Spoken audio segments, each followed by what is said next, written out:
Guys, update tayo, no? May impormasyon si kaibigan patungkol sa impeachment ni Sara Duterte.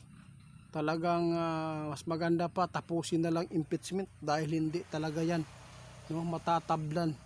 Ingon si kaibigan.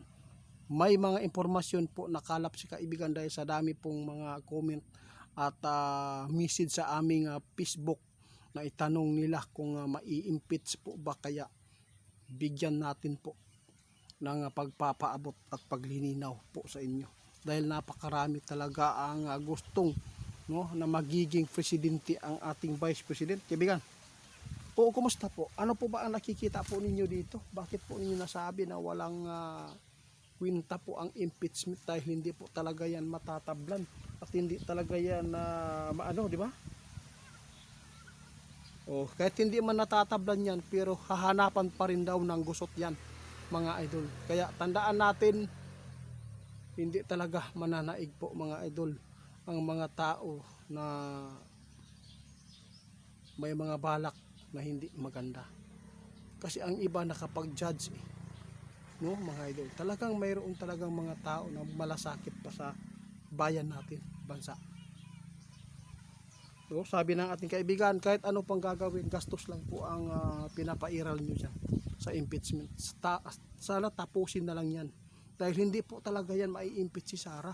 Ito po ang hula ng ating kaibigan. Oh, magiging mas malakas pa siya at mas aangat pa ang kanyang ratings dito sa patuloy po ninyong panggigipit. Mali ang ginagawa ninyo. Kung gusto po ninyo na hindi po makaupo ang mga Duterte, hindi sana ito ang ginagamit nyo at hindi po sana ito ginagawa ninyo sa tatay nila. Kasi mas maraming mga tao ang mas nagalit sa ginagawa nyo. Ito po ang tandaan nyo, mga idol. Hindi naman po si kaibigan, no, nag-antay sa administrasyon kasi binoto namin po talaga yan. Oo. Sabi ni Linyo, kung magpapatuloy ang impeachment, kawawa po ang mga budget, pira natin. Iginagastos nila doon. Ilang milyon po ang magagastos sa isang araw. No? Kaya ubos na ubos ang ating pundo. Mga idol, ito po ang tandaan ninyo. Walang kwenta ang impeachment dahil hindi po yan tatalab. Matagal na ang impeachment, kahit ano pa ang ginagawa po nilang panggigipit hanggang ngayon, wala pa rin napapatunayan. Kasi nga mga idol, hindi nga napapatunayan yung may yung mag witness. Ilang witness na ang nagpatutok? O hindi nga. Tama ka. Mas lalong aangat si Sara sa inyong ginawang impeachment.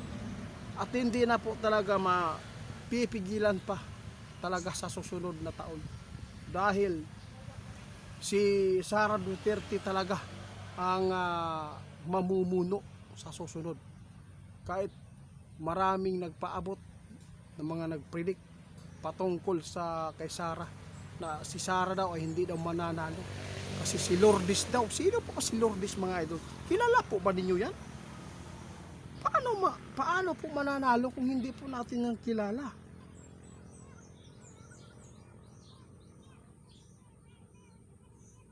Oo nga. Sabi ng ating kaibigan, mabuti man yan si Lourdes, kung siya po ang magiging presidente, kawawa pa rin. Dahil posibleng may magkokontrol pa rin sa kanya yung mga nasa mababang posisyon tulad senador, hindi doon basta alam na po natin kayo, mga idol. Kapag mahina ka, kung sobrang mapagbigay mo, hindi pa rin yan. Mas maganda talaga si Sara na lang, mga idol, kasi hindi mapipigilan kahit anong pang gagawin. Kahit sino po daw ilaban yan, mga idol, walang makakatalo kay Sara Duterte. Ito po ang sabi ng ating kaibigan. Mali po ang hakbang ng ating administrasyon noon. Dapat hindi po nila pinaparesto si Tatay Digong. Kung gusto nila, tiniis nila. Tingnan po ninyo sa Tatay Digong. Kahit kinakalaban siya ng mga taong bayan dahil sa pagpalibing niya sa tatay ni BBM doon sa mga bayani. no? Ginawa niya ang lahat para na maiayos. Ano po ba ang makikita ninyo? Isa po ito sa malasakit niya. Kaya wala pa rin pintang malasakit mga idol, dahil iba po ang ibinabalik sa kanya. Tinudas pa siya, tinatraidor pa siya. Ito po ang sabi ng ating kaibigan sa lahat po ng mga supporters ng BBM. Pagsabihan po ninyo yung sinusuportahan nyo, mali ang ginagawa mo. Kaya kung bakit ito nangyayari sa iyo, ang ratings mo ay bumagsak lalo.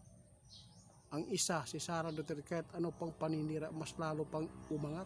Kaya tandaan natin mga idol, hindi lahat po ng paninira natin sa puri ay ikakabuti at makapag-points ka na sa sarili mo. Hindi, sabi ng ating kaibigan, kahit sino po ang tatapat kay Sara Duterte, wala nang iba, no? Hindi mananalo. Yun, no? Tandaan ninyo yan, sabi ng ating kaibigan. Hinulaan na po ng ating kaibigan, no? Ingat na lang tayo mga idol, ha. Sige kaibigan, salamat. Yun lang po mga idol, ingat kayo.